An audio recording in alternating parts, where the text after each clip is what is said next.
Alors bonjour à tous, bonjour à toutes. En fait, je Bonjour. vais peut-être être un peu iconoclaste sur les fleurs de bac parce que on est au mois de mai, il y a beaucoup de fleurs. C'est Vénus qui va s'occuper du taureau et il va falloir commencer à expliquer et à regarder qu'est-ce qui se passe dans la nature. Euh, les fleurs de bac, il a un peu vieilli, bac. Ça fait 100 ans. Mais quand on regarde les fleurs de bac, vous avez beaucoup d'arbres, vous avez même de l'eau de roche et vous avez euh, très peu de fleurs. Donc les fleurs de bac, excusez-moi d'être iconoclaste, c'est un pléonasme.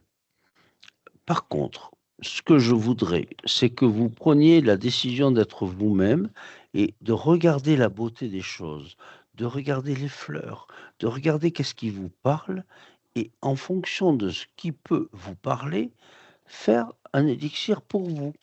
C'est très simple.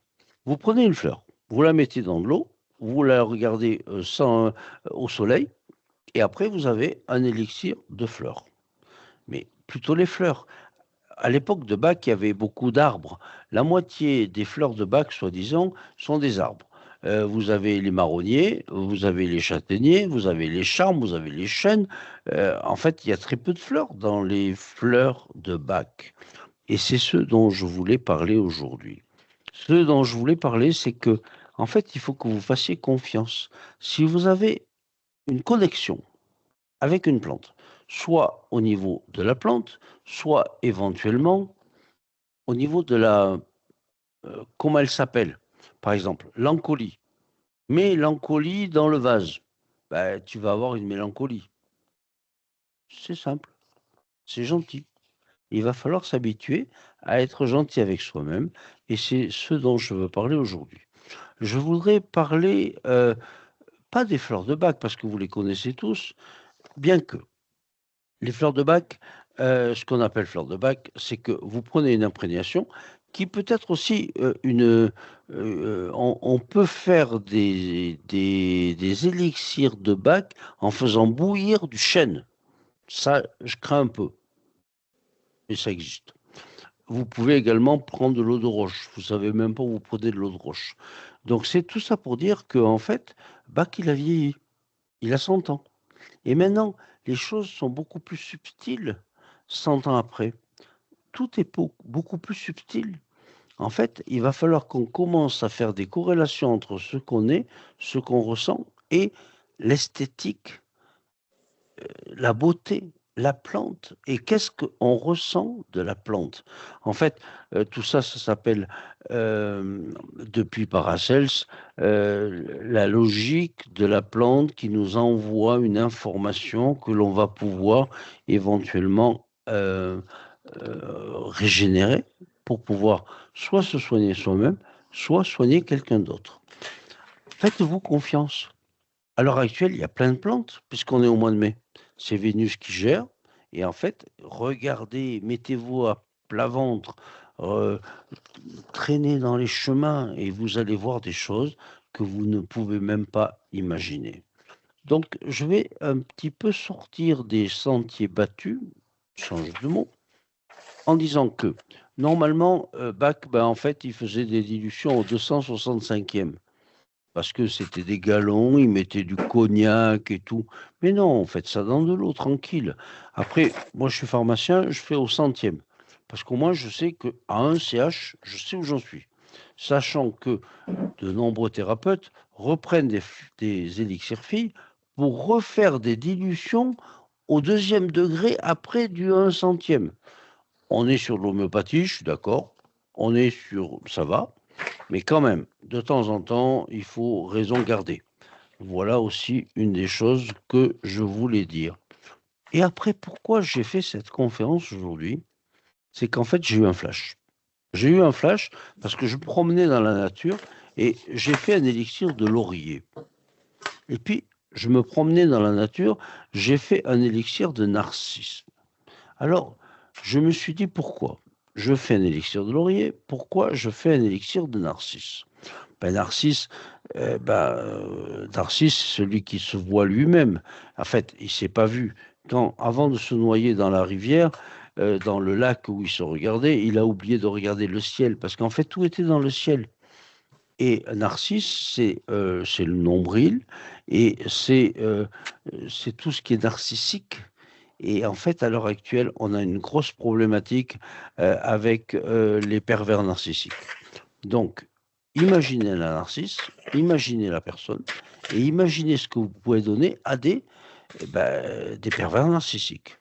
L'autre chose, le laurier. Le laurier, c'est le contraire de Narcisse. Il se prend pour le roi du monde. Il vient de convaincre, il vient de gagner, il vient sur son char et il va passer sur l'Arc de Triomphe, auréolé de laurier. Oui, mais non. Parce que Apollon, à Delphes, la Pythie, on la faisait asseoir sur un trépied à 3 pieds et on lui faisait boire et cramer dessous du laurier noble pour que son esprit s'échappe et pour qu'elle puisse faire des prophéties qui allaient être interprétées par les prêtres et qui allaient faire le destin de toute la Grèce. Imaginez le laurier. Imaginez la narcisse, et imaginez l'un et l'autre qui sont tout à fait différents. Le laurier, il est solaire, la narcisse, elle est lunaire. Et ben voilà, donc faites-vous confiance dans l'avenir sur les choses que vous pouvez prétendre, comprendre pour vous soigner vous et soigner les autres. Pour moi, Bach, il est dépassé. Il a 100 ans, il a fait ses preuves, il était bien, il a subi les influences d'Hahnemann, de Korsakov, de Kent. Il était à sa place à un moment, mais avec des arbres, avec des décoctions, avec des choses qui n'ont plus cours aujourd'hui. Soyons aujourd'hui beaucoup plus subtils. Et en étant beaucoup plus subtils, il faut faire une corrélation entre la fleur et l'élixir minéral. La fleur va soigner l'émotion, l'élixir minéral va soigner l'astral. On a besoin absolument de dépasser ce côté émotionnel, parce qu'on doit tous dépasser le côté émotionnel pour aller vers l'astral. Et ça, c'est important. Alors, je ne vais pas vous ennuyer trop longtemps, je vais développer juste, donc j'ai déjà parlé du laurier, j'ai déjà parlé de la narcisse, mais je vais vous parler des élixirs un peu expérimentaux que l'on pourrait trouver. Vous connaissez le plantain, il y a du plantain partout en ce moment. On est au mois de mai. Le plantain, il ne se plaît qu'aux endroits où on marche dessus. Si vous connaissez quelqu'un qui passe son temps à se faire marcher dessus, vous savez, la serpillière, on répète toujours les mêmes erreurs. Et bien en fait, quelqu'un qui va toujours être dans un complexe d'infériorité, vous allez lui donner du plantain. Après, on est au mois de mai. Il y a les étudiants qui vont avoir des examens à passer. Et bien en fait, c'est le bouton d'or. Le bouton d'or va permettre à un candidat d'arriver à sortir de sa tête tout ce qu'il sait alors qu'il a un grand trou de mémoire et qu'il n'est pas capable de le faire. Bouton d'or. Après, je ne vais pas vous parler, parce que des élixirs expérimentaux à vecteur énergie, on en a 120. Je vais vous parler, après le bouton d'or, du platane. Le platane, quand vous regardez un platane, il peut avoir des grosses excroissances sur son ventre, sur son tronc, et il va englober l'excroissance qui est un cancer, et donc le platane va être un anticancéreux majeur sur des gens qui ont des problématiques psychologiques par rapport au cancer. Parce qu'un cancer, il n'arrive pas pour rien. Il arrive parce qu'on est en conflit avec soi-même. Donc le platane va être un excellent élixir pour prévenir ou éventuellement aider à comprendre pourquoi on a un cancer, pourquoi on a une excroissance, pourquoi on a un carcinome, pourquoi on a quelque chose qui nous pousse dans le ventre. Et donc le platane, surtout s'il a été récupéré et que j'ai fait un élixir à Delphes, va être hyper efficace. Alors après, je ne voulais pas être iconoclaste, mais quand même, le pauvre docteur Bach, même s'il avait avancé la science et la conscience, en fait, quand vous pensez que vous avez un marronnier blanc, un marronnier rouge, un bourgeon de marronnier, un charme, un chêne, ça fait toujours, ça fait beaucoup d'arbres, tout ça. Et pour l'instant, nous sommes quand même dans des choses vraiment, vraiment, vraiment beaucoup plus subtiles. Donc, pour reprendre, bouton d'or, ça c'est pour les examens. Le platane, c'est pour des cancers qui sont liés à des excroissances qu'on ne comprend pas tout. La narcisse, c'est pour les gens qui sont narcissiques et qu'il va falloir quand même que dans le monde où on est, ben, les soigner. Le laurier, c'est pour ceux qui sont dans le tout pouvoir, surtout les tout pouvoirs d'il y a 20, 30 ans, là. Euh, le, il se passe des choses qui font qu'à l'heure actuelle, eh ben, il va falloir quand même qu'on descende un peu du piédestal ou du char qui passe sous l'Arc de Triomphe.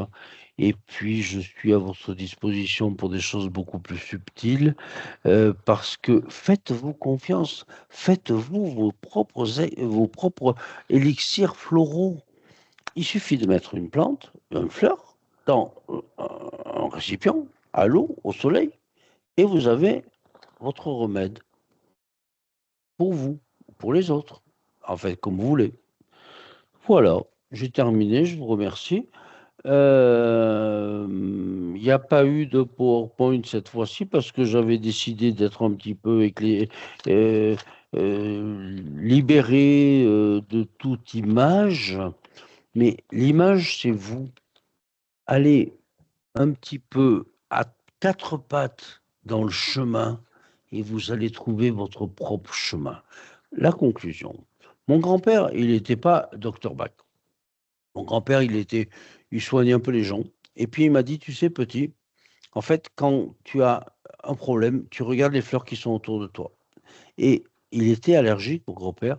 Alors il prenait quelques grains de kélidoine au milieu de la fleur, il les mettait dans sa bouche et il a arrêté tout de suite l'allergie. Et puis il était rhumatisant. Alors il allait mettre ses mains dans les orties, il se faisait piquer beaucoup et puis ça lui enlevait les rhumatismes. Revenez aux sources, s'il vous plaît. À bientôt, mois prochain.